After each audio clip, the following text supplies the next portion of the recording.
Hello and welcome back to another episode of Forged by Titan. We have a very special guest with us today, a career Titan, 14U to 18U. Following that, went off to UCLA, then pursued a professional music career, and now is back not only playing pro volleyball, but also with the Canadian men's national team. I am very excited for you to hear this episode and listen to my conversation with Kofi. Half a century of a legacy, you don't want to miss it. Celebrating 50 years of the Titans Volleyball Association. Chevy Bentley, we got big dreams, 50th anniversary. 50 more coming, it's a journey, that's the vision of the TVS. You ready for we turn the volume up and hit play on the podcast. Forged by Titans, let's go! Kofi, welcome in. How are you today? I'm great. How are you? That music was great.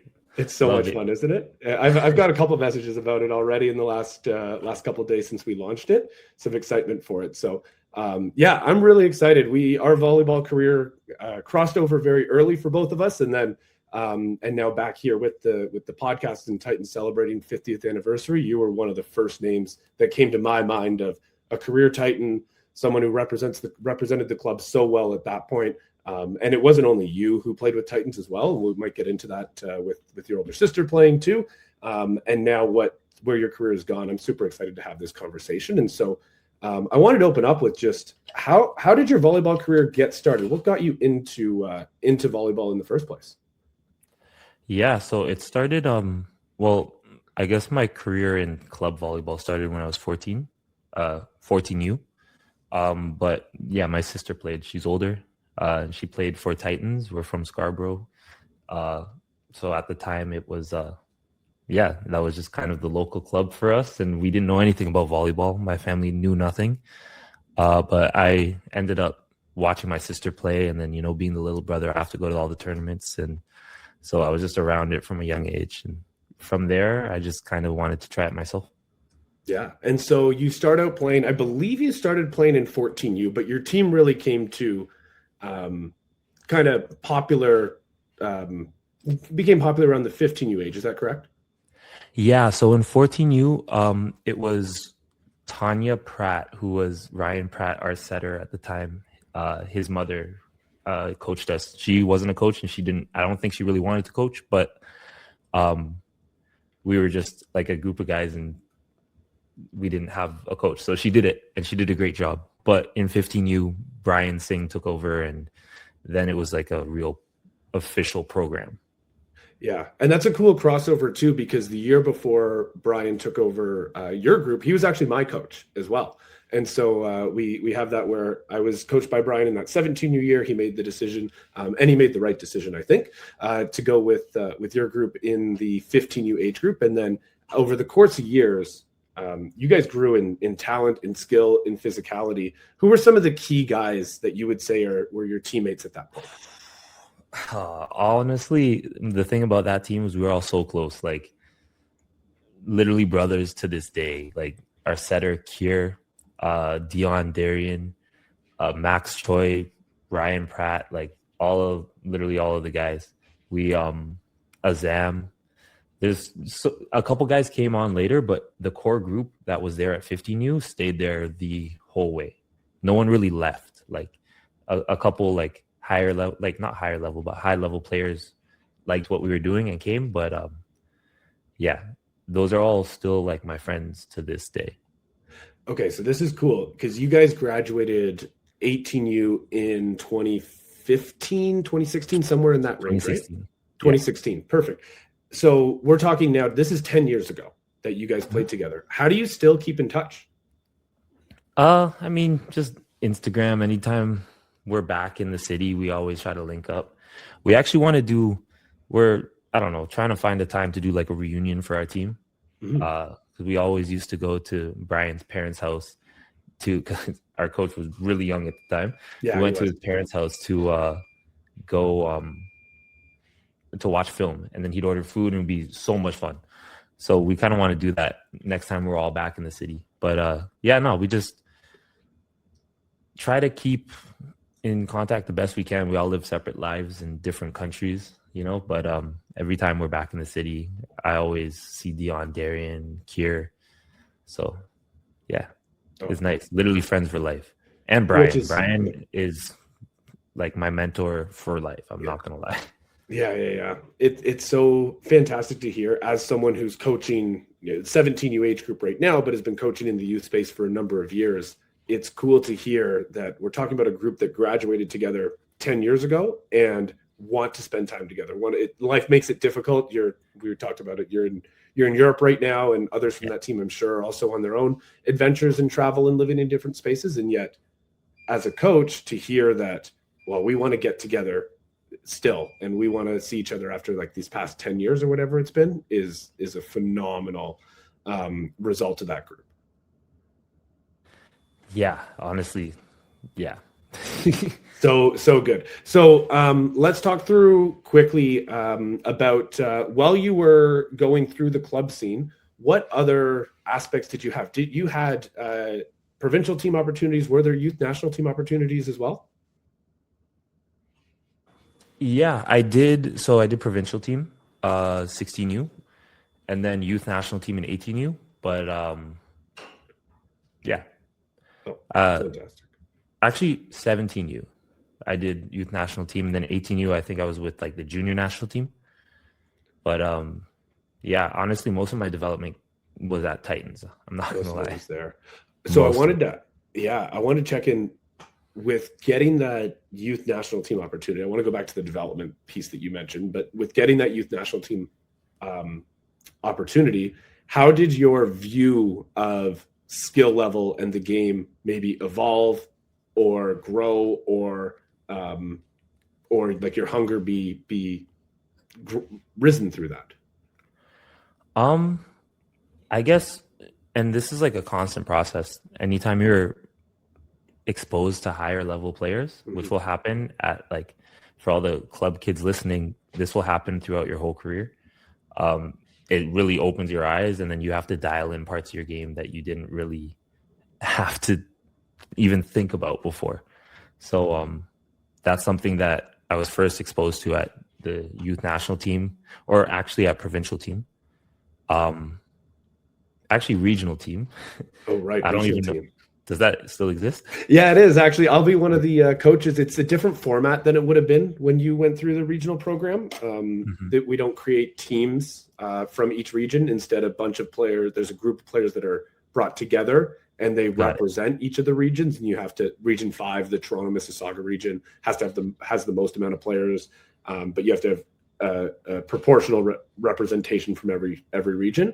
So it's structured a bit differently, but yeah, the regional program still exists. Ah, cool. Yeah. So that was my first like high performance outside of club thing that kind of opened my eyes. And that's something like here, now I'm in Poland. This is my first year here. Because I'll explain kind of the volleyball pro leagues, because when I was in club, I really didn't know anything about it. But Poland's one of the best leagues in the world. There's Poland and Italy. Those are probably the two premier, two best pro leagues in the world. So coming out here, everyone is an absolute menace. So it's kind of the same thing where I had to adjust and lock in parts of my game that I wouldn't have had to think about before. But it's good. It's good to have these eye-opening experiences, and you know, you can dig deeper and find parts of your game that you didn't even need before. So your regional team program, if I remember correctly, that would have been quite the group of athletes assembled. Yeah, our regional team was crazy. Our Team Ontario team was crazy. It was bad news for the other guys. I'm not gonna lie. Like guys around your age, Shawan was your age group. Yeah. Tom Sora and Andrew Tawhid were a year younger, but probably played with you. They were a year younger. They were on the B team. Okay. Oh, they were those guys on the B team. All right. So we were like crazy.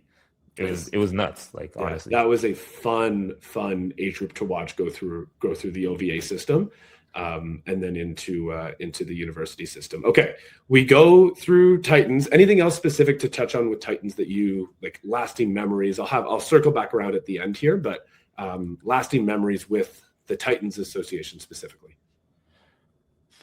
Yeah, I should probably just talk about, well, to this day, that's the most fun that I've had playing volleyball. I don't know how Brian, our coach, was able to do it, but he fostered this environment where I'm telling you, 10 years later, these guys are still my brothers. And we just had so much fun every single day. I have nothing but the fondest memories. And like, I know that just sounds like I don't know, but I literally mean every single word of that. But yeah, that's a huge part of what club volleyball is about. Yeah, there's winning and there's success in there, but I found this in coaching with the Titans. That's a cool thing with the Titans being in Toronto, and you get this wide range of backgrounds that these athletes come from. And I'm sure your team would have been the same, but when they get together on the court, none of that matters except that we want to work together as brothers or sisters with the girls teams as well. And that's what comes first. And we represent under the same brand, under the same logo, as one group, and none of that kind of outside stuff matters. And I see that in how we do with a lot of our teams. It's really cool to watch. Yeah. That's definitely something going on now, but it was going on back in the day as well. You guys are also, this was Nemesis was your team name. I think you had a different name when you were younger, but through 16U, 17U, and 18U, it was Titans Nemesis was the team. You're one of those teams where every year you watch those results, they were better from the year before. Every year you finished higher as you went through. Yeah, we like worked hard.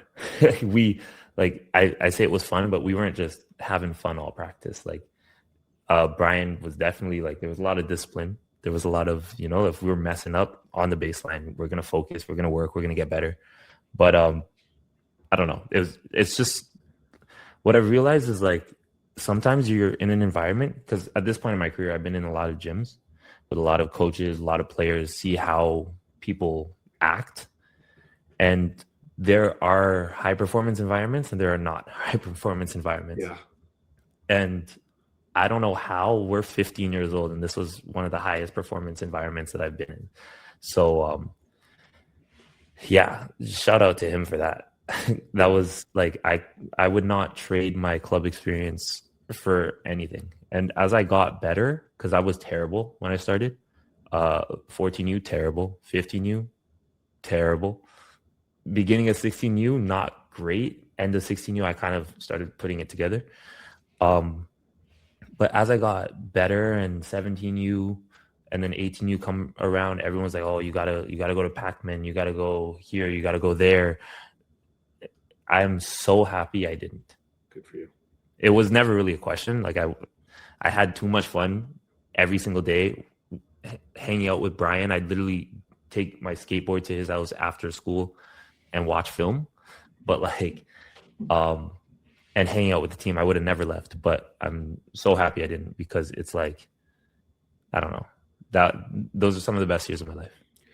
Two things that stand out to me there. One is I remember a conversation, I think it was with Brian, but it was definitely with one of the coaches, where we were talking about one of the athletes on that team at 15U was a standout outside. I can't remember his name, but he was a standout outside at 15U. Unfortunately, his physicality didn't allow him to be a standout the rest of the way through the club scene. But at 15U, he was, and we were talking about how impressive it was.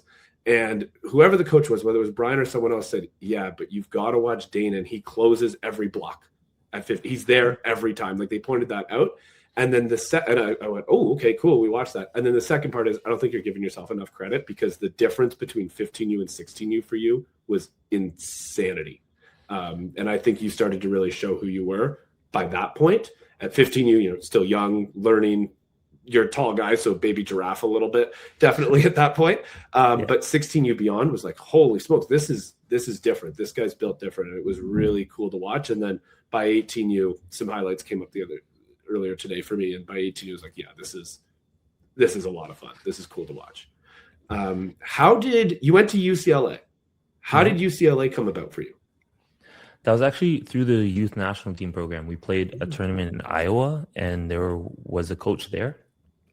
He didn't talk to me there, but once I got back, I don't remember if it was through the club. It might have been they reached out to, actually, no, they reached out to the youth national team program coaches who shout out them. They told me, and yeah, that was actually the last school that I visited because I knew I wanted to go to the States, but I didn't know which school. And after every single visit, I wanted to go to that school. Like I went to a visit. I don't know. Like I visited Lewis in, is it Lewis? Yeah, in Chicago, and I'm like, yeah, I'm going here. Next, Ohio State, and I'm like, yeah, I'm going here.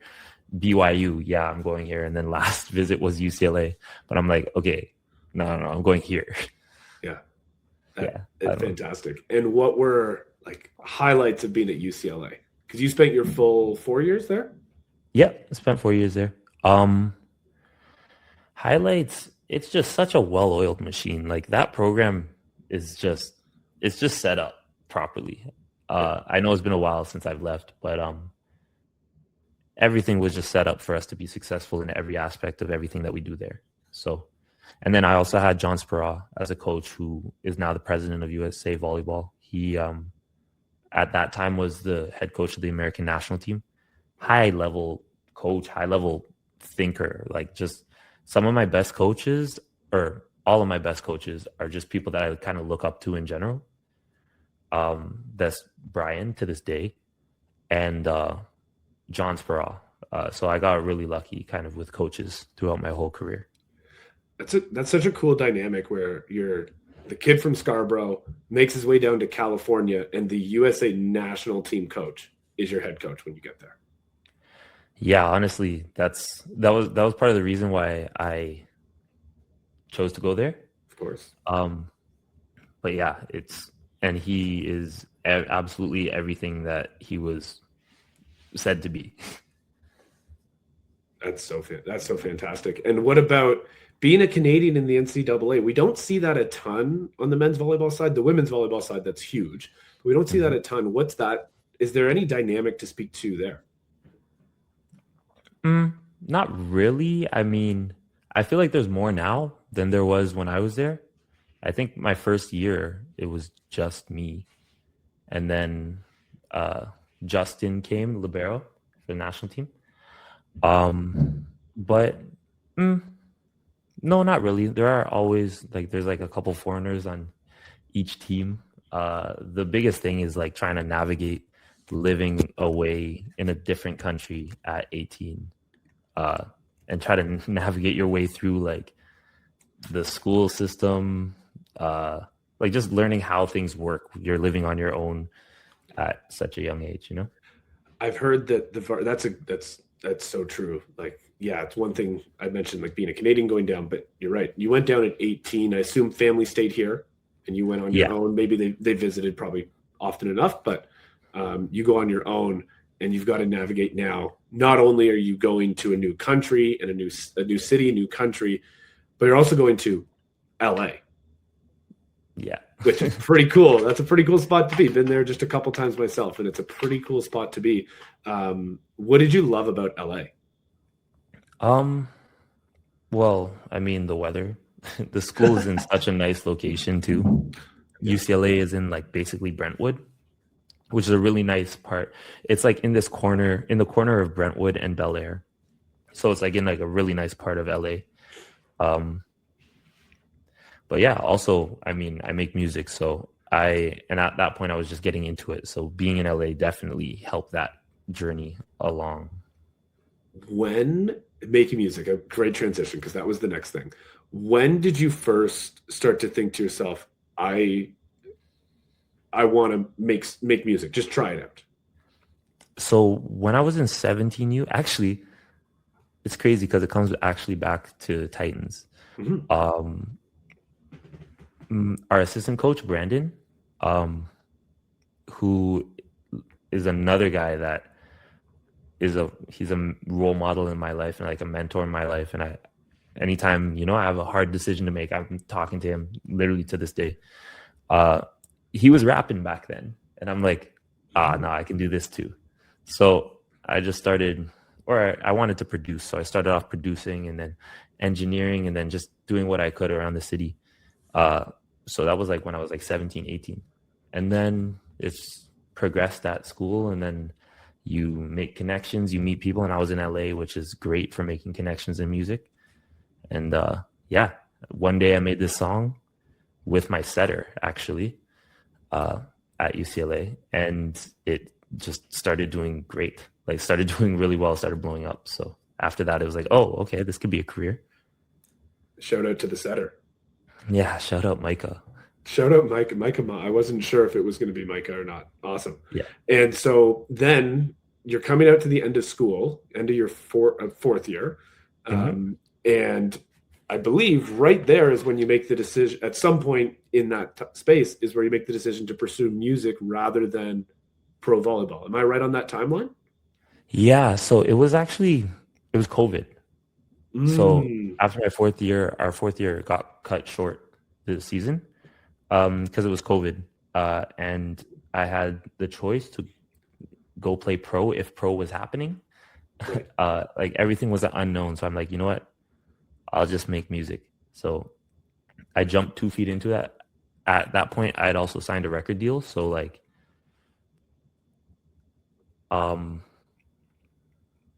I guess I should talk about pro contracts when I talk about this record deal, because so I signed this record deal and it's just the first year record deal. Yeah. A first year record deal just looks so much nicer than a first year middle pro contract. So that's kind of what factored into that decision. But one thing that I'm learning since I came back is that like these contracts get serious, and like the amount of money you can play making volleyball gets really serious as you get to the higher levels. So sometimes I wonder where I would be right now contract wise if I didn't stop. But I mean, I had the best time making music and, you know, kind of did my thing there. You did your thing there for quite a while, and still doing that as well. What Still doing my thing. Still doing your thing. I love it. What would you say was a moment where you went, whoa, this is amazing around me? An environment you went into in your music career, an environment you went into, someone you met. Yeah, what would you say is like a standout? Well, I think everything kind of changed in my third year at UCLA. My song started doing really well. I dropped this song called Came Up, which just blew up. And now all these artists that are my idols, they're hitting me up, producers hitting me up. And like, I'm hanging out with all types of, I don't know, like famous people that I've just been looking up to from the city for so long. So, I mean, as a 21 at the time year old kid, that's like kind of the coolest thing in the world. So, yeah, that's part of the draw to music. And hope you don't take that time for granted either. Like that's a really cool experience that you get to have at 21 that some people might not get in their whole life. Yeah, no, I know I'm so lucky. Like I most people, you know, maybe you get to live one dream. I've had 2 dreams my whole life, and I'm currently living them both at the highest level. So I mean, you can say lucky, but what's the quote? The harder you work, the luckier you get. Yeah, I guess it's a bit of both. I definitely do work hard. That's one thing. Like I could talk about my coaches all I want and my teammate and the environments I was put into, which were all great. But at the end of the day, like I'm not afraid of work. Yeah, so, you get put into a good environment. You have to choose to work hard within that good environment. Yeah, that's right. Definitely part of the key. Absolutely it is. So then COVID kind of sets itself aside. Feels like almost like a taboo topic at this point to talk about. And eventually you make the decision you want to come back to volleyball. What drove that? So it's completely random. So in my time not being an athlete at all, I realized that mentally I go a little, not crazy, but I'm not as balanced, and I don't want to say stable. I was still stable, but like I wasn't as calm, or I don't know. I didn't have the amount of peace of mind that I usually have when I work out. So I knew I needed to work out. Okay. So I started working out hard. And one of the hardest workouts you can do is Muay Thai. So I started training Muay Thai. I'm like, oh, okay, maybe I'll like this. End up going for like a year and a half, 2 times a day, lifting weights, like fully put myself into this high performance Muay Thai gym. So Okay. planning to be a kickboxer or MMA fighter. And then my coach was just like, yeah, I think it's time you do your first fight. And then at that point, I'm like, yeah, I don't know about fighting. Let me just go back to playing volleyball. Like, you guys should see me play volleyball. So at that point, I came back. Interesting. So you were, yeah, like in not that you went competitive because you didn't actually go into any fights, but in like competitive environments. Sparring every day. Every day I would spar. Okay, so I love to learn lessons from another sport or activity. What can you translate from that time to volleyball? So there are so many physical things from Muay Thai that I think translate to volleyball so well. The mental thing, it's just, if you want mental toughness, like we did mental toughness training with Brian, but Yeah. nothing is going to make you more mentally tough than sparring someone in kickboxing. This is the most physically demanding thing because it's literally even tiring just to keep your hands up, and you have to keep your hands up because, otherwise a punch or something is going to come, or a kick is going to come. So it's definitely like you have to find new parts of like endurance that you didn't even think you had. But on the physical side, it's great for absolutely everything, I think, except maybe your shoulders. Not that it's bad for your shoulders, but it's not, you're really hunched over. Whereas volleyball, you kind of want your shoulders to be back. It's like a different stance. Yeah, different stance. But as far as everything else, like in the off seasons, if I can, like last off season, I had a month off and I was in the Muay Thai gym, not sparring, but I was, hitting pads and doing everything because you're barefoot, you're up on your toes almost the whole time. So it's great for ankle strength, avoiding rolling your ankles, when you come back to volleyball. Great for ankle strength, foot strength, hip mobility, because you're throwing kicks at, angles that volleyball players don't usually have to go into, but hips are like, if you have knee pain, it's probably your hips, So it's so good for that hip mobility, and it's so explosive. I think it raised my vertical jump by a lot. You're just up on your toes. More than where it was. Yeah, literally. So yeah, I thought it was, it was just kind of coincidence, completely by luck, but it turned out to be something great for cross training. That's awesome. And you mentioned that there's all the mental toughness training you can do, but Muay Thai really exacerbated that, really brought that out. How so? Is there something different that they're doing in training? Well, yeah, mostly it's sparring though. It's so tiring. Like for me, just in general, the most tiring things are explosive movements, and everything in fighting is explosive. Like I see. You're not throwing a soft punch or a soft kick. It's like you're throwing the kicks and you're throwing the punch. Everything's explosive. So it's super tiring. And then there's 3-minute rounds. And if you're sparring someone who's just above your skill level, it is so tiring. They're just like, I don't think people realize how tiring flinching is, or like blocking punches and kicks, but it's so tiring and you can't stop, because if you stop, they're just going to hit you. So right. like you're between a rock and a hard place. And I don't know. I think that's kind of where you can find something about yourself. Yeah.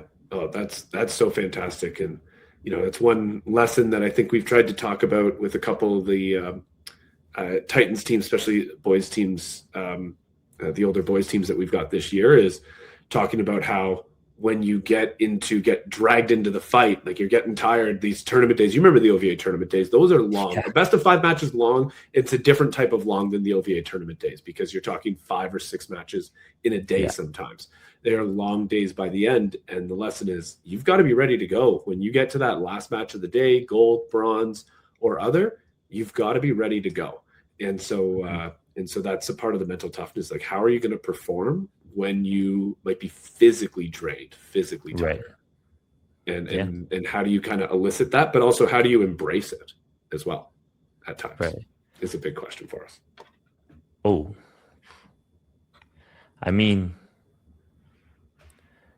I'm a little crazy. So, But I like, think you have to be a good athlete, don't you?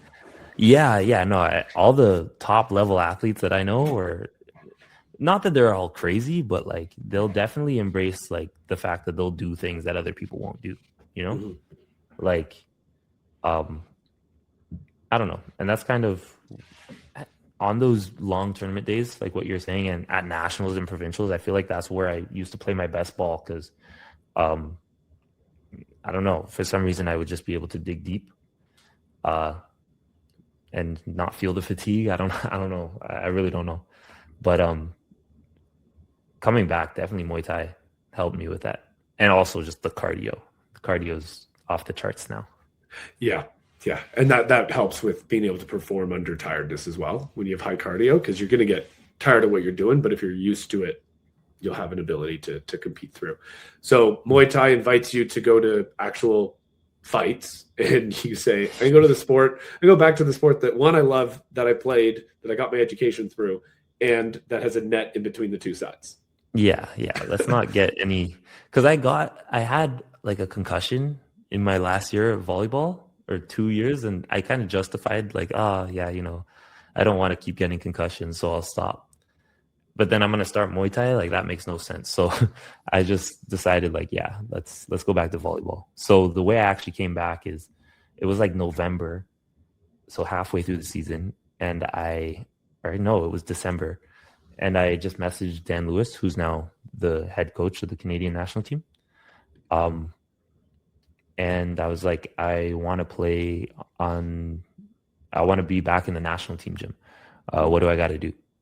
So he's like, well, we need you to play pro. So the next day he links me up with my agent, who's still my agent now.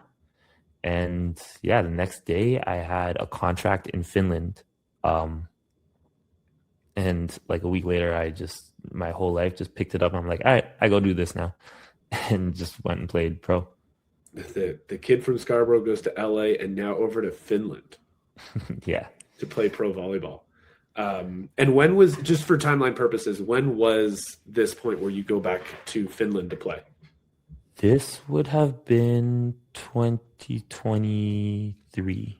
2023. Okay, so it's been January 2023 would have been when I started, because it was like Christmas 2022. So then January 2023, I would have played my first matches. So we're talking about just over 3 years now, been back in the pro scene. And so we go to Finland, and what right away, university to pro. I know you've been out of university for three years at that point, or just about. But university to pro, what's the step up, step across, step over? I think that the main thing that I noticed with pro is that all of these players can kind of play. Like all of these players can, I shouldn't say kind of play, can do things at a high level. Even if they don't really look physically like they're there, they are all there for a reason. They're all getting paid to be there. So they all have something that they can add to the team. But the biggest steps up that I've noticed are like even within the pro leagues. Like I think there would be some crossover between, I think that the bottom teams in Finland would get smoked by the top UCLA, or not UCLA. Well, they are NCAA. at the top. Yeah, top NCAA teams. But yeah, there's even in pro there's levels to this. Like Finland's a level. That's just, I had to go back to prove that I could still play. Fair. So I couldn't just come straight here, nor was I probably ready. So I had to go to Finland, and that worked out great. We won the championship. And then after that, went to France, which was a big step up. We didn't win the championship there, but I led the league in blocking. So, and then as like an aggregate score. So that was cool. And then another huge step up, probably the biggest step up, was to Poland. Yeah. And now you've been in Poland. Is this your first year in Poland or second? It's my first year, but I just signed back with this team for next year. So I'll probably be here for a bit. Yeah, be in Poland for a bit. Well, and you said it's one of the two best, as you mentioned, like one of the two best leagues, probably in the world as well. And what are talk to us about the challenges that you face in playing pro? Well, I live in Europe, So like that's a challenge if you're really close with your family, if you're you're missing out on a bunch of on a lot of life. I'm lucky that I had 4 years where I could do whatever I wanted, whatever life experiences I wanted to do. I could travel. I traveled the world while I was an artist. I road trips wherever I wanted to go. You can't really do that when you play pro, especially if you play on the national team in the summer. You're kind of taken up, your schedule is taken up almost the whole year. Yeah. So talk about that, getting that call to confirm that, you're going to be added to the national team roster. I mean, it was cool. That was kind of the whole reason I wanted to come back. Like pro was cool, but I want to be on the Canadian national team. So it was fun. It was my first time. So again, like an eye-opening experience, but I feel like I did my thing. And it's a really fun experience playing for the national team. It's got to be so cool. We see it a lot with other sports. Well, we just had the Olympics a couple of weeks ago. But the first time you get to put on that maple leaf, I believe it's on like the chest on the Team Canada jerseys. The first time you get to put on the maple leaf and represent your country. I know you had done it before in the youth age groups, but there must just be something different when you're talking about the senior men's team. That must just be such a special moment where you know that the community is also, you're playing for something bigger than yourself, right? Yeah. I mean, for me, it's like I grew up watching this team. Once I was able to get on that team and then become, like a starter on that team, and I don't know, it's another dream come true, That's such a cool, like getting to live your dream with the national team program is such a fantastic thing to have watched occur and come kind of full circle. And correct me if I'm wrong, so we talk about national team. I mentioned a couple guys. Shawan was on the national team this past summer at World Champs with you as well. You guys went to the same high school, did you not? We didn't go to the same high school, but we like lived so close together. Like we would hang out every day, so like, even though we didn't go to the same high school, we were like this when we were young. So I had most of it right. I knew that you guys were pretty close and lived close. I was always under the impression that you were you also went to the same high school. I know you didn't play club together because I watched that happen, but that's pretty cool where you're talking about two guys who were really leading their class in terms of the 2016 class of volleyball players, probably across the country. You guys were leading that class, and yet you're basically not neighbors, but basically neighbors and super close all the way through, which I think is like such a fun, like small town story. Yeah, it was. Yeah, it's cool. And even now, like playing on the same team, going to places like, where were we? Where were we? Oh, Philippines. That's where we were. And like this year, we're going to Japan this summer, Slovenia again. It's just cool, like to be able to go there with someone like you grew up with, who's from like the same, like 5 kilometers away from where you're from. I don't know. It's a lucky experience that most people don't get to experience. Absolutely. Yeah. For that, the I don't know if the odds would be the right terminology, but the chances of that, or the likelihood of that, is so slim. Same age, same town, close together, and also became friends through it is such a cool dynamic. Okay, we've had a fantastic kind of conversation here. I want to shift back to, what did it mean? This is a question that I'm asking anybody on the podcast. What did it mean for you to be a part of the Titans program? For me, I wore it proudly. I was so proud, and still am, to be part of the Titans because of what our team kind of represented. And I know every individual team has their own identity, but for me, I was just so proud to be a high-level player that got to where I am and did it with the coach that took me under his wing from when I was 15, and like the teammates that I literally grew up with and are still my brothers to this day. So for me, honestly, the club has changed my life. I know that that sounds crazy, but I'm literally sitting here in Poland one of the best teams in the world. And it's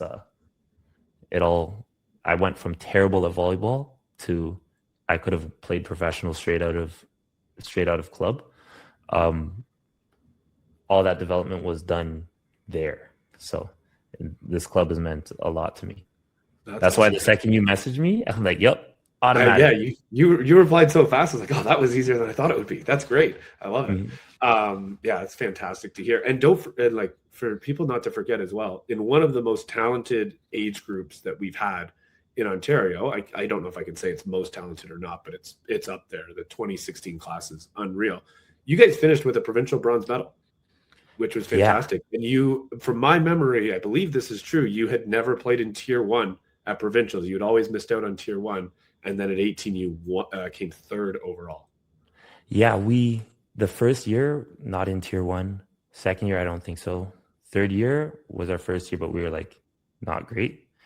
And then the fourth year, 18U, yeah, we put in work every year, and every single year we got better. So I don't know. I was super proud of I still am super proud of my club career. Got better. And you also, there were pieces that moved in and out, but the core of that group stuck together the whole way, with a couple guys adding at 16, 17, and 18. But yourself, Ryan, Kier was there for a number of years as well. I believe Kirsten was on that team for a number of years as well. There was a whole bunch and then guys that you mentioned, Azam, I think he either came in 17 or 18U, and a couple others that joined in towards the back half to supplement the pieces that were already there. But it shows you that the continuity of that group through those years is so important as well. Yeah, that was my favorite part. Literally just spending the time with the guys. It was just a great group. Yeah. So yeah, I loved my time. So good. This has been awesome, and I hope that people recognize how much you've stated it, how much you love what your experience was here, and how important the club volleyball scene is, and to see for us as those who've watched early on was close up, and now from afar, it's been really cool to watch where your career's gone and taken you. And I know personally I'm excited to watch World League this year, and the Olympics is just a couple years away. Yeah, it is just a couple years away in LA. I was just going to say, back in LA, that would be, I guess there's no promises on that, but that's got to be a goal. For sure it's a goal. Barring injury, I feel like I'm on the right path. So yeah, good. I believe so. I know so. And looking forward to watching that happen. So yes, we are so excited to have you on the podcast today, Kofi, and thank you for taking the time here. Of course. Oh, one last thing. If I'm back before everything kind of dies down with club, I would be more than happy to pull up to, any practices or whatever and see what's going on. Oh, that is fantastic. And I'm sure that our athletes would love to hear that and have you around. So cool. This has been our episode of Forged by Titans with Kofi. Daenan Gyimah, thank you for joining us today. And if you want more info on the Titans, please head to our website, titansvolleyball.ca, or follow us on Instagram, Titans Volleyball Association.